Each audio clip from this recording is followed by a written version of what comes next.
সংযুক্ত আরব আমিরাতে পবিত্র ঈদ উল ফিতর উদযাপনের চূড়ান্ত তারিখ এবং বিশেষ সুরক্ষার নির্দেশিকা ঘোষণা করা হয়েছে। দীর্ঘ 30 দিনের সিয়াম সাধনা পূর্ণ হওয়ার পর আগামী শুক্রবার দেশজুড়ে আনন্দঘন পরিবেশে পালিত হবে খুশির ঈদ। তবে এবারের ঈদের নামাজের জামাতে নিরাপত্তা নিশ্চিত করতে কিছু বিশেষ নিয়ম কার্যকর করা হয়েছে।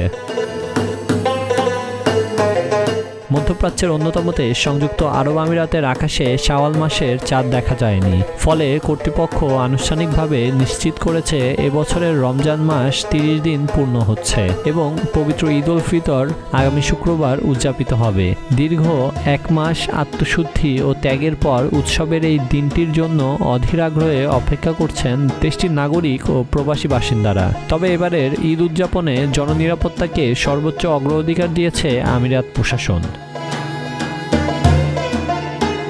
নাগরিক ও বাসিন্দাদের সর্বোচ্চ নিরাপত্তা এবং স্বাস্থ্য সুরক্ষা নিশ্চিত করার লক্ষ্যে General Authority of Islamic Affairs Endowments and Zakat একটি গুরুত্বপূর্ণ সিদ্ধান্ত গ্রহণ করেছে। এবছর সংযুক্ত আরব আমিরাতের কোনো খোলা ময়দান বা উন্মুক্ত স্থানে ঈদের নামাজ অনুষ্ঠিত হবে না।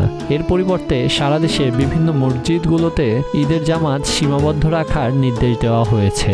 এই সিদ্ধান্তটি দুবাইয়ের Islamic affairs and charitable activities department এবং শারজার ডিপার্টমেন্ট অফ ইসলামিক অ্যাফেয়ার্সের সাথে পূর্ণ সমন্বয়ের মাধ্যমে বাস্তবায়ন করা হচ্ছে।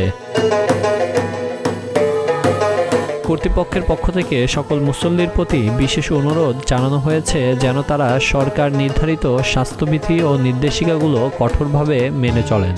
মসজিদের ভিতরে শৃঙ্খলা বজায় রাখতে এবং নিরাপদ দূরত্ব নিশ্চিত করতে মুসল্লিদের ঈদের নামাজের জামাতে অংশগ্রহণের জন্য নির্ধারিত সময়ের কিছুটা আগেই মসজিদে উপস্থিত হওয়ার জন্য বিশেষভাবে উৎসাহিত করা হয়েছে। মূলত নাগরিকদের নিরাপত্তা এবং শান্তিপূর্ণভাবে ঈদের আনন্দ উপভোগ করার জন্যই এই সুযোগ করে দিতে বিধিনিষেধগুলো আরোপ করা হয়েছে।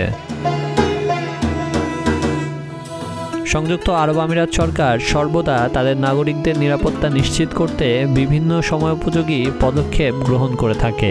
যদিও খোলা মাঠে ঈদের বড় জামাতের ঐতিহ্য এবছর সীমিত করা হয়েছে, তবুও মসজিদের পবিত্র পরিবেশে মুসল্লিরা পরম শান্তিতে তাদের নামাজ আদায় করতে পারবেন। শুক্রবার সূর্যোদয়ের সাথে সাথেই শুরু হবে খুশির ঈদের আনুষ্ঠানিকতা। সরকারি বিধিমালা অনুসরণ করে এবং সামাজিক দায়বদ্ধতা বজায় রেখে সবাই মিলে উদযাপন করবেন এই বিশেষ দিনটি।